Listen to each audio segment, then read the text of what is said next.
Chapter 8, Pulling the Thread. Hopefully you all have a great day. You drum your knuckles restlessly against the table as you wait for the others to arrive. Thankfully, you don't have to wait long.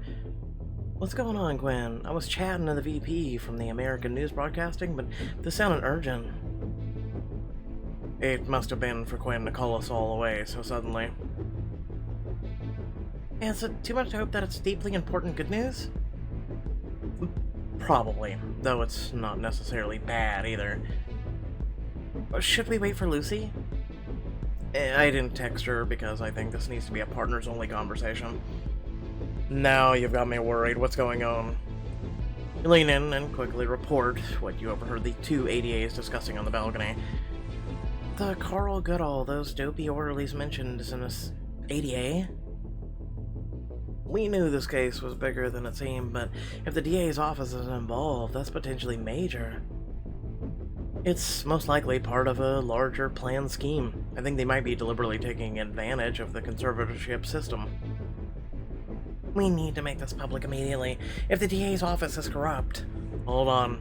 Even if they are corrupt, Quinn said they mentioned a boss. Which means the scheme doesn't stop at the DA's office. Even if it did, the New York DA's office is the most powerful in the country. We need to be very careful how we follow up on this. Gabe, you used to work closely with the DA's office. We'll trust however you want to handle this. You know the politics there better than any of us. We don't want to piss them off if we don't have to. In that case, I would strongly advise caution. We don't know how high this goes, but we do know there's a lot of legal firepower at that office, and they defend their own. So you're saying we can't do anything about it? No, I'm saying we want to figure out what's going on there. We can't let anyone know we're onto them. At least not yet. But we shouldn't be talking about this here. Keep your distance from Eric and Carl. Keep your ears open and enjoy the rest of the gala. He stands, adjusting his jacket with a convincing smile. We'll meet first thing in the morning to discuss our next move. He heads for the bar without looking back. You follow suit, spending the rest of the evening networking, but you can't get the conversation out of your mind. Alright, let's dive right into this. Aislinn, you have the highest stakes here. Where do you want to start? I'd like to look through the documents of every conservatorship case that's been through the city court in the last 12 months. Good idea. If you can find any commonalities beyond Bell Bureau, that'll help point us in the right direction. Gigi, look into Bell Bureau and Green Gardens litigation history. Look for anyone who's tried to sue for custody of a parent or guardian. If it's ever happened, I'll find it. Quinn, I want you to fill out the big picture for us. We need to know the high-level law around the conservatorships. We also need the nitty-gritty details of how individual cases are moving through the courts in New York City. I'm on it. Good. I'll start working with my connections at the DA's office. See if there's people I can trust there. I've heard rumors. He looks between you meaningfully as he picks up his phone. And remember, tread lightly. We can't afford to spook whoever's involved in this operation any more than we already have. You stake out a corner of Gabe's office and pull out your phone. I should call the court clerk my law professor. None of us specializes in conservatorships. It'd be good to get a big picture view of how these things are set up. You find the number in your contacts and hit the call button. A warm, familiar voice answers on a third ring.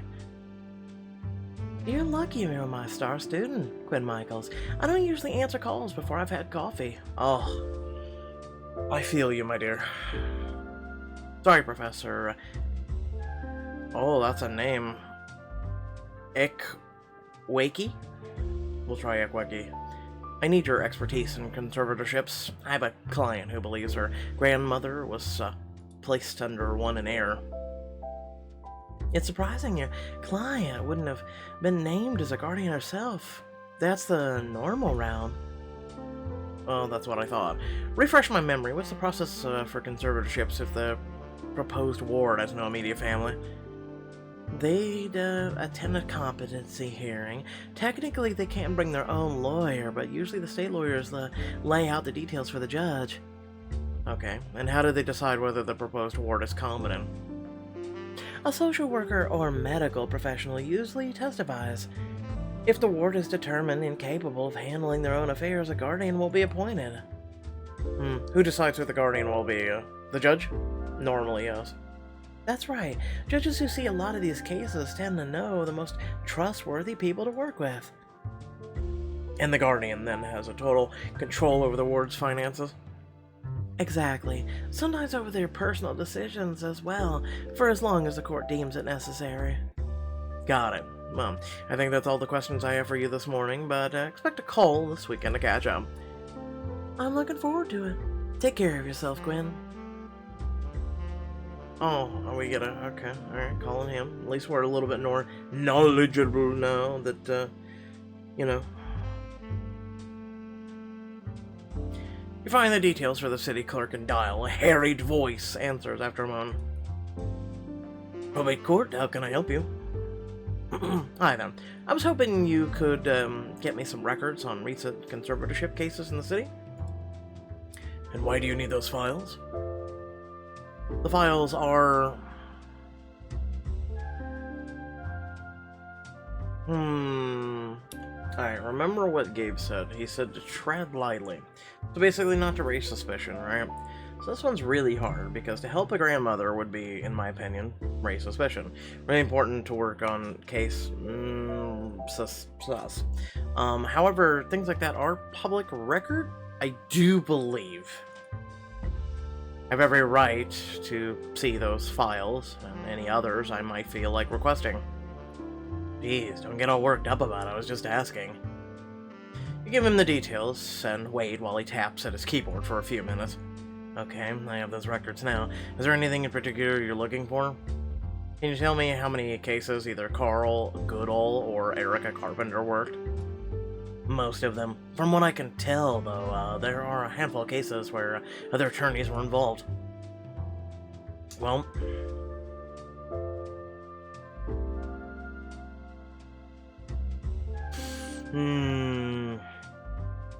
That's fear for me to sort through.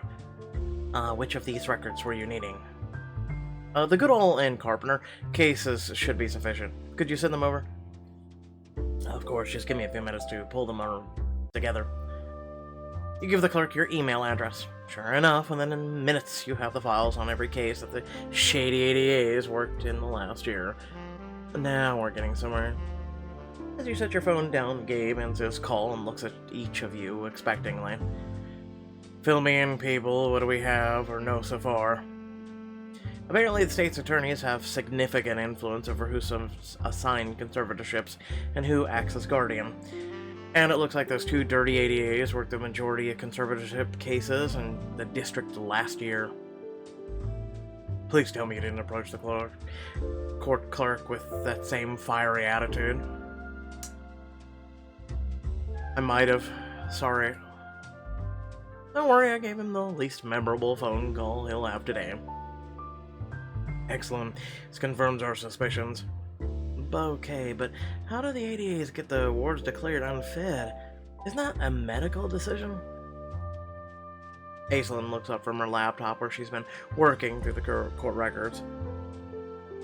I might have a lead. The same social worker has testified at 7 of the cases I've been through so far. Hank Lovell. Did the ADAs work those cases? Yep, 4 of them. Specifically the 4 where the wards in the question were eventually placed under conservatorship. It's not hard proof of anything, obviously, but it seems pretty telling. Absolutely. And no matter how corrupt they are, ADAs wouldn't force every potential ward in a conservatorship. In fact, if it were me, I'd make sure not to let the numbers creep up too high. It might raise suspicions. That's probably why he said most of them and not all of them. We need to talk to, the social worker, Aislinn. I don't know if we want to do the worried granddaughter angle, or... No, because I already know her by name.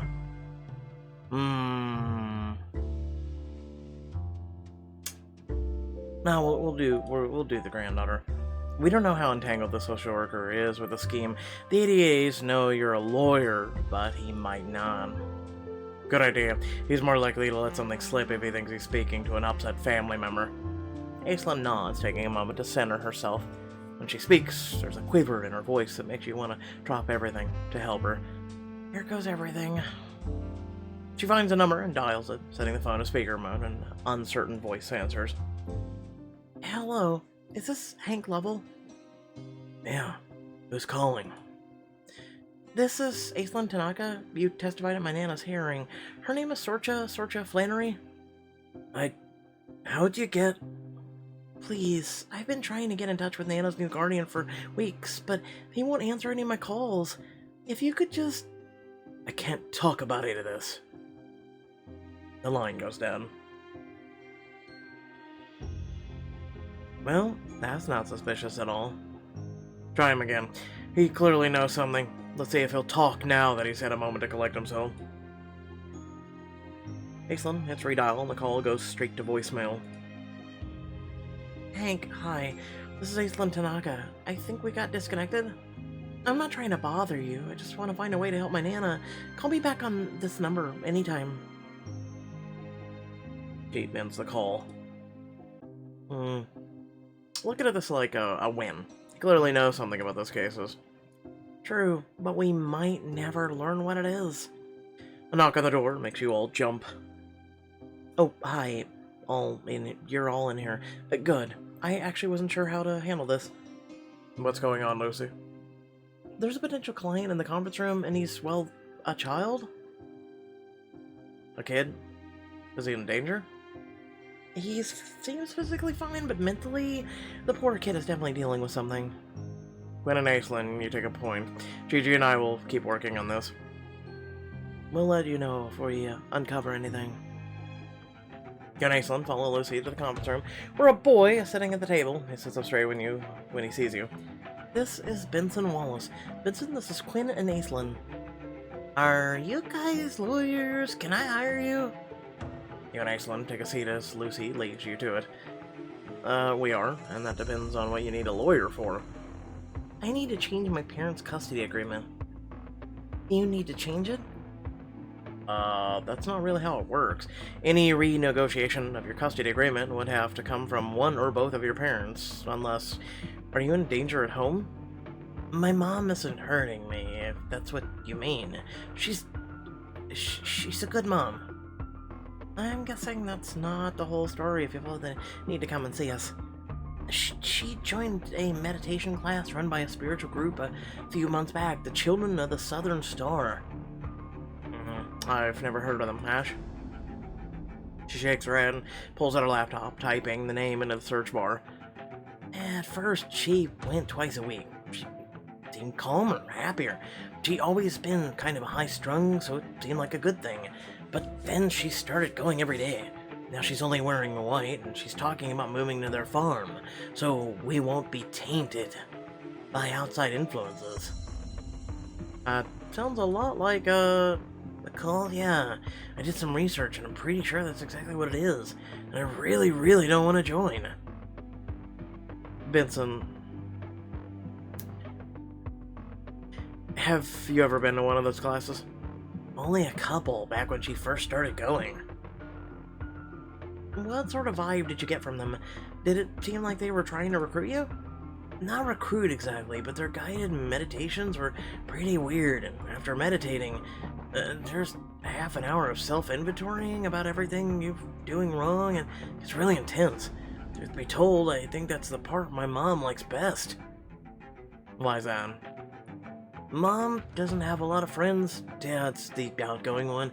I think maybe that's why she wants to move in with them so bad. I overheard giving notice to landlord last night. She wants us to go in the next few days.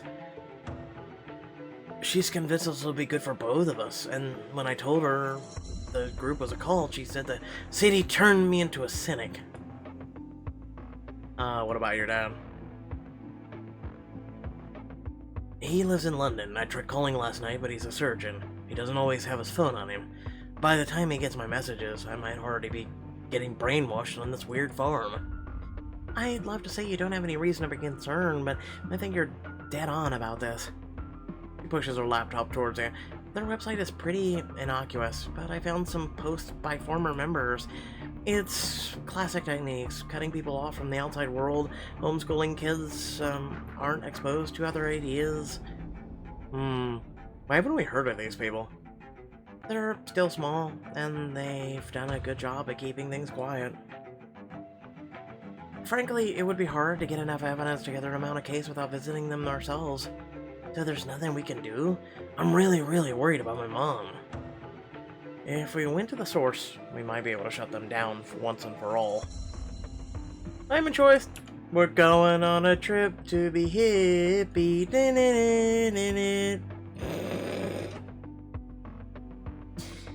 Benson, Aislinn, and I are gonna make these people regret that they ever targeted your mom. Seriously? Oh man, I was so worried you wouldn't even listen to me. Ah, you did the right thing coming to us. We're gonna help you out, but for now, just sit tight and let us handle things. We'll call you when we have good news. He heads out with a hopeful spring in his step. Aislinn looks to you. There are dozens of suspected cults in the US right now. Most exploit religious freedom laws to operate outside state sanctions. We'll need to prove they're breaking the law if we want to stop them. Which is why we need to go to the source. We need to look recruitable, otherwise they'll suspect us. I'll head home and see if I own anything homespun. Pick me up there in an hour? It's a creepy, culty date. Less than 2 hours later, you and Aislinn are driving upstate. Aislinn has her laptop open in the passenger seat. Okay, so we're a couple with a 5-year-old looking to escape the city and get back to the simple life. One of us should be looking to escape the city. I think it'll be more convincing, and one of us seems more reluctant to join. Alright. I think you should be, the one desperate to join the farm. Are you saying I seem like someone who would join a cult? No, just me. I'd immediately blurt out of my mouth, you know. No, just that you've got the whole wide-eyed, innocent sweetie pie thing on. A cult leader would eat you up. Well, that's the weirdest compliment I've ever gotten. It's true, though. Let's be honest. The walled paddock comes into view up ahead.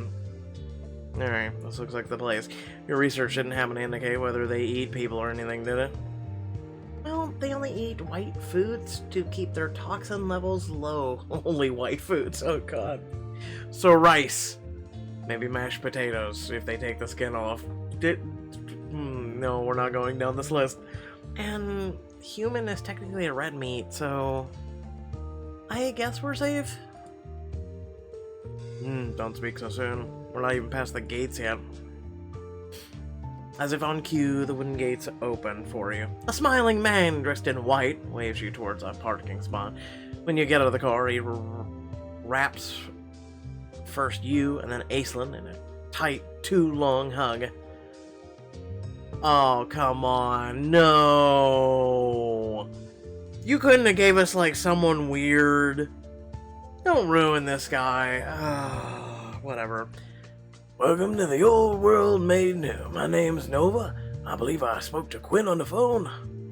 Yeah, that's right, but honestly, it was Aislinn's idea to come here today.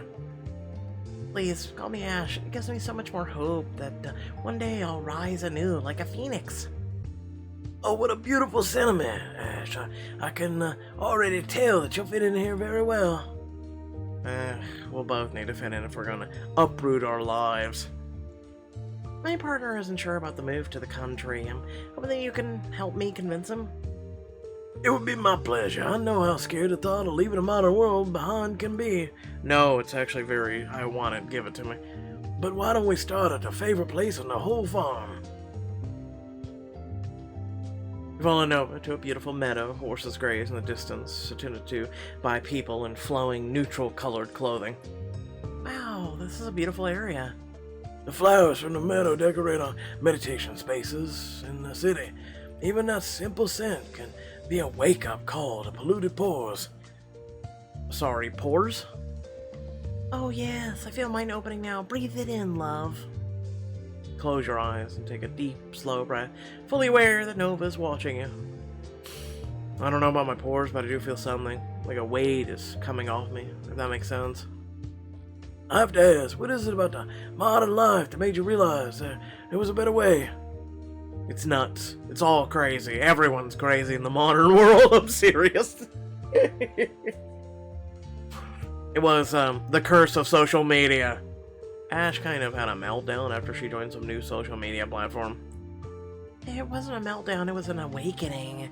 I realized my soul craved validation from strangers, the same way I crave water when I'm thirsty. It felt toxic. You got a little addicted, it happens. And what if it happened to our son? He's been born in a world where we're incentivized to disconnect from each other. I guess I'm a little worried about that. For good reason. Your mind is rejecting what it knows to be unnatural. We were not meant to be filled with toxins generated by news, media, and constant chime of notifications.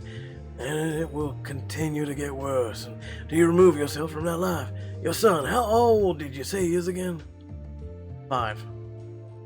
5, so young, yet so old enough to be brainwashed by his teachers and willfully poisoning his body and mind. His teachers, wait a second. We came here to listen, love, so listen. I know it goes against our nature to believe teachers would harm our children, bullshit, but they've been infected by the world's toxins too. These days, they're a little better than robots, beholding the curriculum and the state tests to teach our children nothing they need to know. Listen, I'd already joined this place.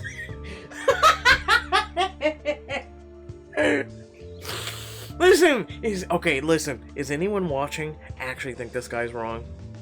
Like, I'm serious, I'm asking you a legitimate question. Do any of you watching think this guy is wrong? Let me know in the comment section below. Make a show of looking around the meadow. What do you teach the children here? We don't do curriculums or screens. We offer a more intuitive, holistic approach to learning with a focus on what really matters. Reconnecting children to the earth, protecting their spirits, keeping their minds clear enough to commune with the stars. Aislinn lets out a wistful sigh. Doesn't that sound perfect, love? It does sound like a better life for him. But what about exams? If Sage isn't learning the state curriculum, how will we get him a GED when the time comes?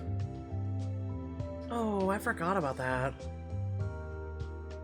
What you're saying makes a lot of sense, but not if it means getting tangled up with the educational authorities down the line.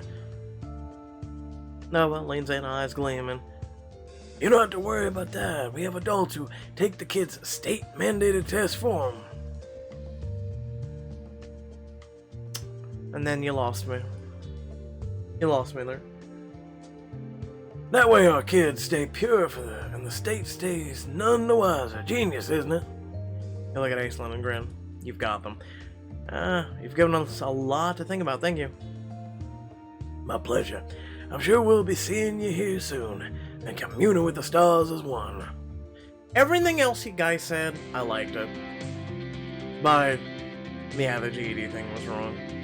We have adults who take the kids' state-mandated tests for them. You stop the recording and take a place in front of the grand jury. Hands folded, Aislinn nods in encouragement, Benson beams at her side.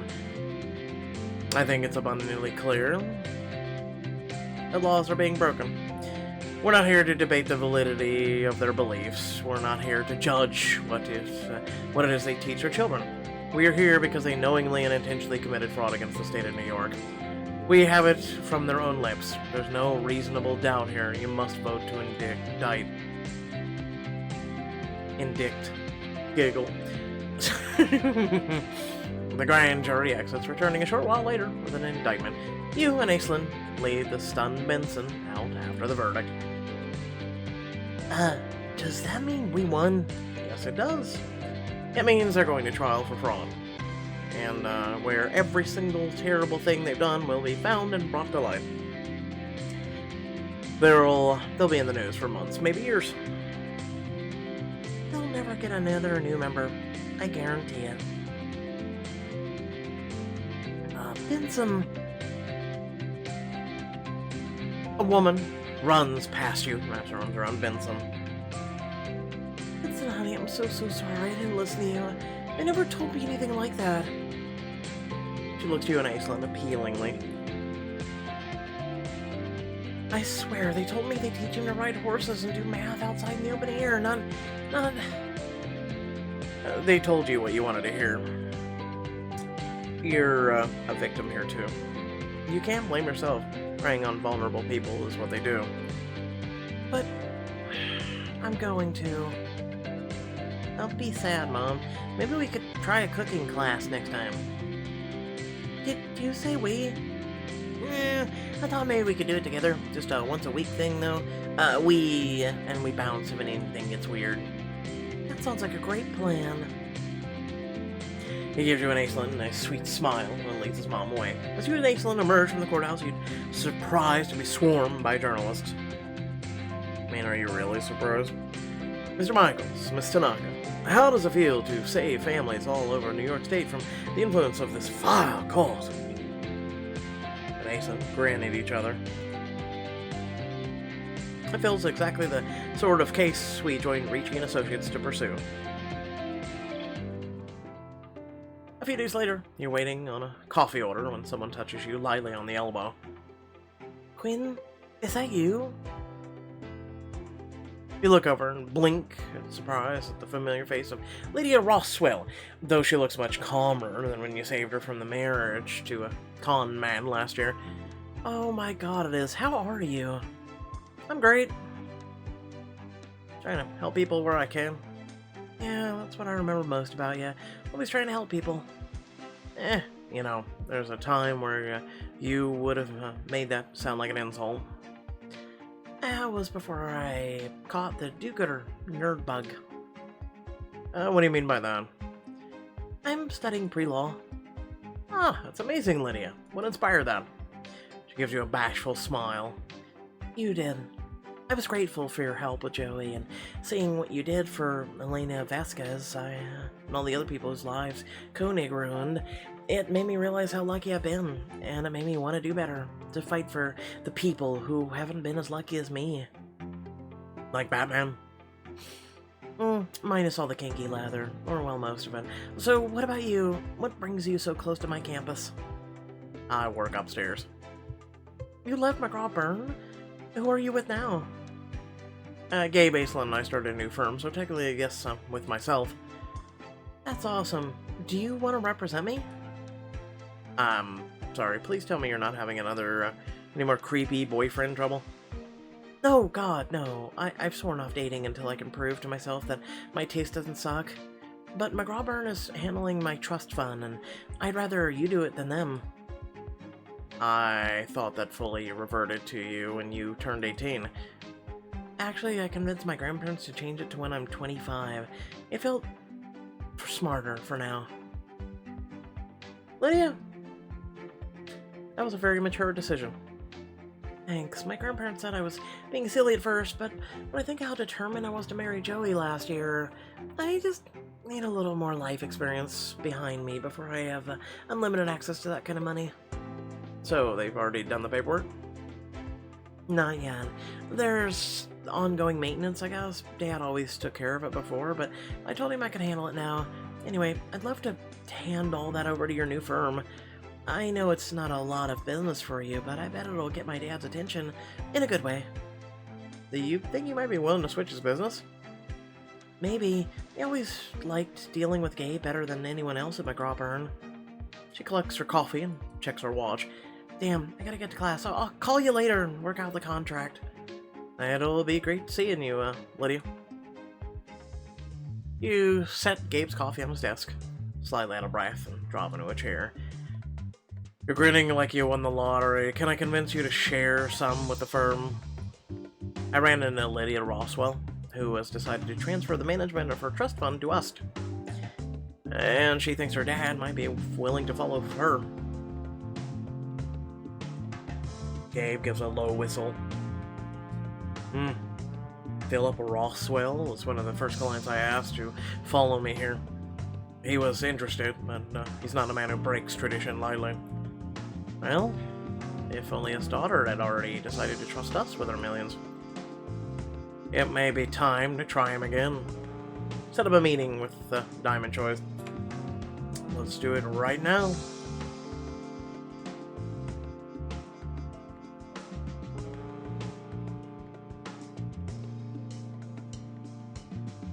You stare up at the Roswell mansion as you and Gabe climb out of his town car.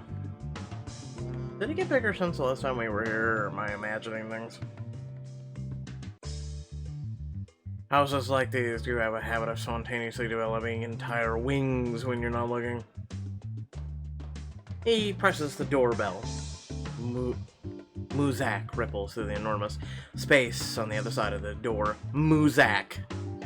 Muzak. Am I losing my shit? It says Muzak. So, what's our play here? Philip values three things above all else: tradition, loyalty, and most importantly, family. Appeal to that, and we have a real chance of winning him over. But then the door is opened by a butler, drink tray in hand, who jovially ushers you inside the mansion. And straight to the pool, where Philip is stretched across a chase lounge with a tropical mimosa at his elbow and a paper-thin tablet computer on his lap. Gabe, Quinn, it's wonderful to see you again. Likewise, I see you're working hard. I just got back from a board meeting downtown. I think I've earned some downtime as soon as I finish these emails. If you came half an hour later, you'd caught me in my swim trunks. Speaking of, can I interest either of you in a drink? Thanks, Mr. Rothschild, but I'm afraid this isn't a social call. We'd like to talk to you about moving your business to Ricci and Associates. His smile fades. I thought I'd made myself clear when you left McGraw-Byrne, Gabe. As sad as I was to lose you, McGraw-Byrne has always handled my affairs. I have no interest in abandoning them. You have to admit,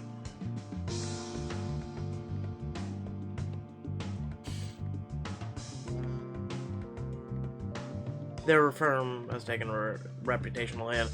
Ever since Sadie's departure, McGraw-Byrne has been losing ground. Gabe leaving was just a nail in a coffin. But a fair weather evaluation, McGraw-Byrne has earned my loyalty over decades of good work. But are they still loyal to you, Philip? Eli doesn't skip on little details that are otherwise important to you. Only on occasion. Martin doesn't make you sit and wait while he talks on the phone. He doesn't do that. Come to think of it, this is the first year I didn't receive a handwritten birthday card from McGraw-Byrne. You received mine, didn't you? I did. And I don't think I didn't recognize the handwriting. But even though the firm may not feel like family anymore, I can't just forget that you're a new and largely untested firm. Your daughter doesn't share your concerns. You've spoken to Lydia recently. Very recently, she actually decided to transfer her affairs to our care. A look of deep regret passes over his face. Lydia and I are still repairing our relationship. We don't talk often. I'm not even sure she wants to fix things. Mr. Roswell.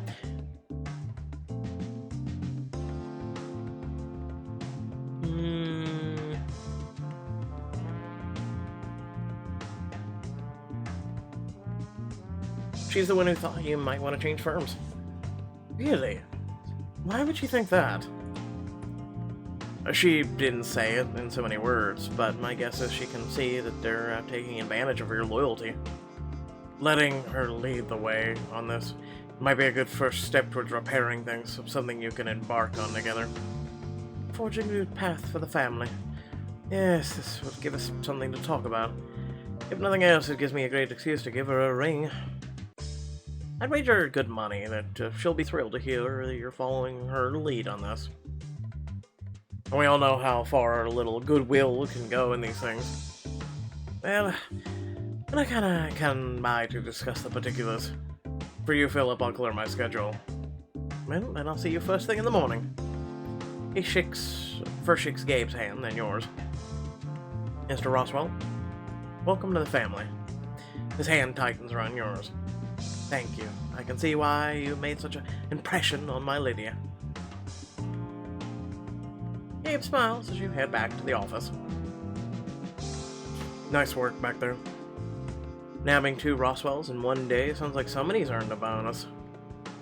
It might be paid and free coffee until we're more solidly on our feet, but I certainly agree you deserve recognition. His phone rings, he pulls it out of his pocket and checks the screen. It's Luca. Sadie's old assistant? What does he want? Gabe answers, setting the phone to speaker. Hey Luca, what's up?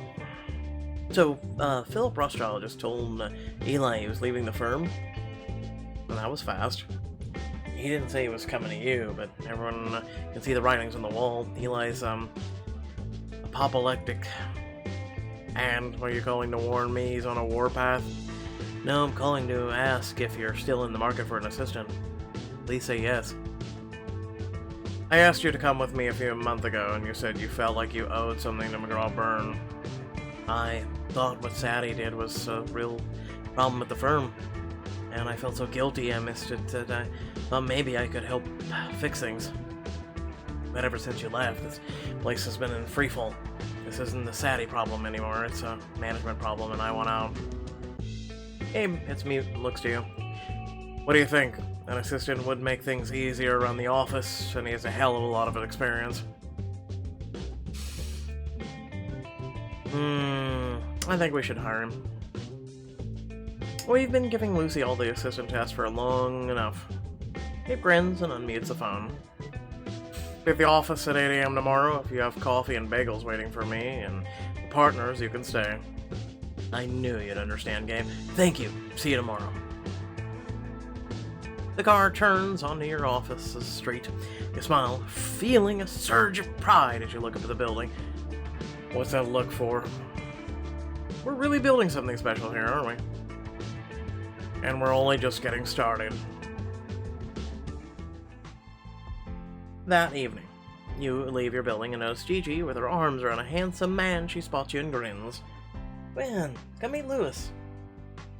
Hi there. I'd introduce myself, but Gigi kind of snaked me on that one. I'm the elusive boyfriend. It's nice to meet you. Likewise, Gigi was talking about you. Oh yeah? And what were you saying? Oh, you know, only that you took down an honest-to-God call, poached one of McGraw's biggest clients in the same week. I should feel like I should be asking for your autograph or something. Only if I promise to frame it and put it on your mantle. We were about to get a drink at the little place we like nearby. You should join us. And by should, he means you're going to join us, period. Hey, if you're buying, I'm following. You follow Gigi and Lewis to a swanky speakeasy. Taking a seat at an intimate booth by the window, you glance at the intricate cocktail menu. A Kate's Cauldron, Iron Forge, what happened to good old margarita? This bar is known for experimenting with new recipes. The weirder, the better. Come on, Gwen, live dangerously. Lewis will go up and order for us. Alright, I guess I'll try the cocktail of the day. Fire starter, excellent. You won't regret it. Yes, he will. Lewis gets up to collect the drinks. Gigi meets her eyes. So, what do you think of Lewis? I mean, he seems pretty cool. I forgot how nice it is to socialize with someone who isn't a lawyer, politician, or opportunist. CEO, banker, judge, yeah, we could all use a break from the slippery, calculated types. What happened to the woman you were seeing last year? Or am I misremembering? No, you're remembering correctly. She wanted to move too fast, specifically out to San Diego. We ended things a few months ago. Luckily for me, Lewis was extremely interested in starting something new. Usually I wind up dating women more often than men, but when the spark's there... trust me, I know what you mean. Lewis returns with 3 ornate, misshapen cocktail glasses. I guess mine is the one garnished with a jalapeno? That's not all you're in for. You take a sip, eyes opening at the immediate heat on your tongue, and then it fades, leaving you with an alluring taste of peppercorn and cardamom. Holy hell. Delicious, right? She takes a sip of her own drink, a bell-shaped glass of shimmering green liquid with a thin layer of what looks like a meringue on the top. You know, I never thought I'd see the day you sipped a drink. especially one with 0 parts tequila. In the past, I'd have agreed with you, but Lewis has opened my eyes to all sorts of possibilities in cocktails. Her knees brush yours beneath the table. She doesn't move it away as she meets your eyes. And other realms. Oh. Oh. You glance at Lewis and notice his eyes taking in every inch of you. How exactly did you two meet? On Kinkster. Never heard of it. It's a dating app for people looking for more variety in their relationships. It's not as mainstream as the other dating apps, but it's a lot more fun. You raise an eyebrow looking from one to the other. So, what variety of kink did you two connect over? They share a look of quiet excitement. We like to invite gorgeous, open-minded people to join us in the bedroom for a little fun. In case I wasn't obvious enough, we'd love to extend that invitation to you, if that's something you're interested in.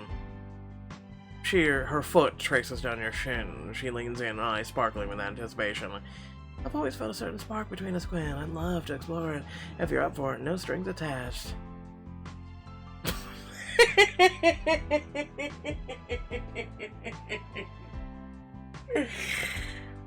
What? I'm sorry, just... What? Like, I mean, I get it. This book series is pretty much we hook up with people all the time. At least, you know, they give you the options. So far, I've either focused on Gabe or Aislinn. But this is a curveball out of nowhere. Nah, I'm good. I'd prefer to keep my sparks between us and a harmless flirting. Completely understood, and I promise I won't make it weird. What we're into, it's not really for everyone, and we never want to make anyone uncomfortable. And then, what do you say we forget this ever happened, and order another drink and complain about Martin? The trash-talking round is on me. I've never met this guy, but I'm definitely down to tear every decision he's made to pieces. You laugh and chime your glass against Gigi and Lewis, settling in for a pleasant evening with friends.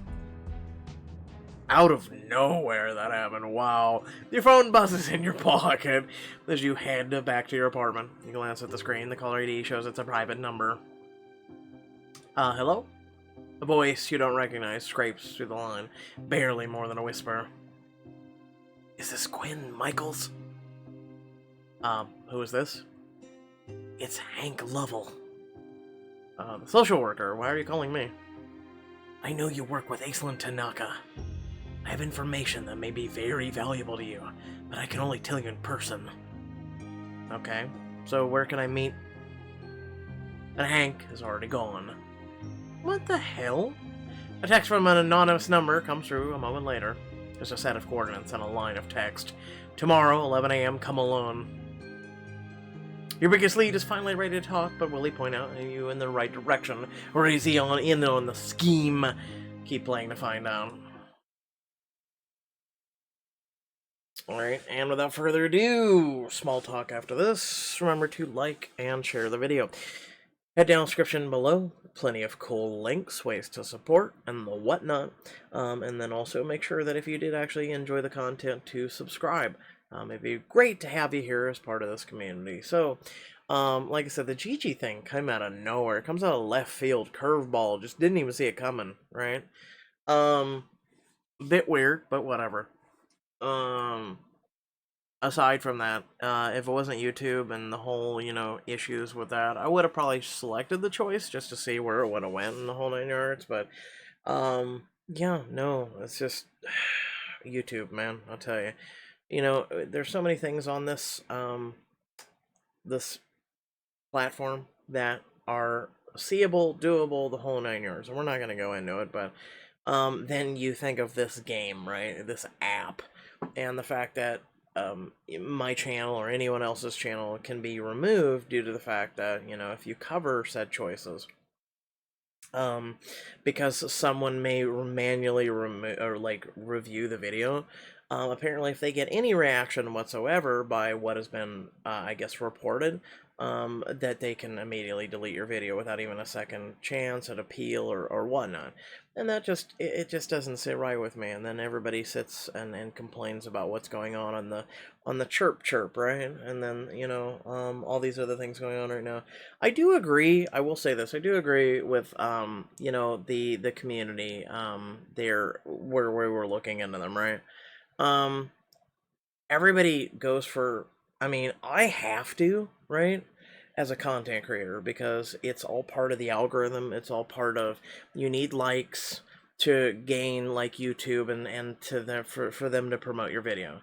They need comments, they need subscribes, they need shares, they need this, that. And so you as a content creator, you unfortunately and unwittingly, I mean, well, not unwittingly, but I don't really like to. I'm gonna be honest. Before I really hit choices, I didn't have much of a social media presence whatsoever. Like, I loved posting like little pictures here and there, things that I would stumble upon or things that I would take and just share with the internet. And my Facebook page used to be called Daily Dose of Awesome, right?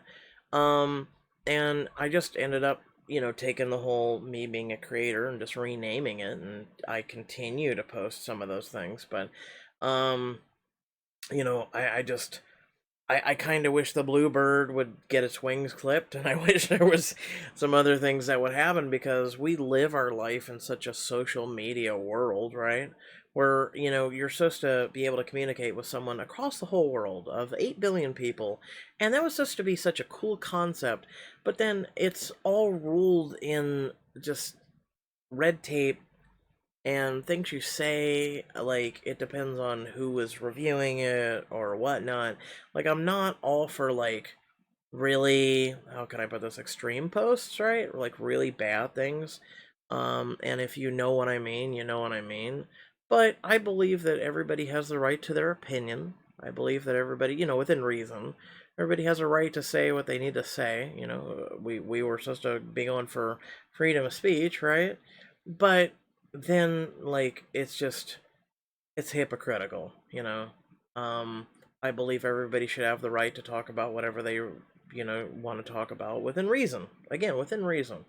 Anything beyond reason is the things that are unacceptable by societal standards, is what I'll go with. And it's just I don't like social media. I love when I go out in nature, right, for bike riding and walks and whatnot, and I just love getting it away from it all, right? It's just so relaxing. It does free, like, you absorb like this energy from nature, or at least I do, and it's just so wonderful.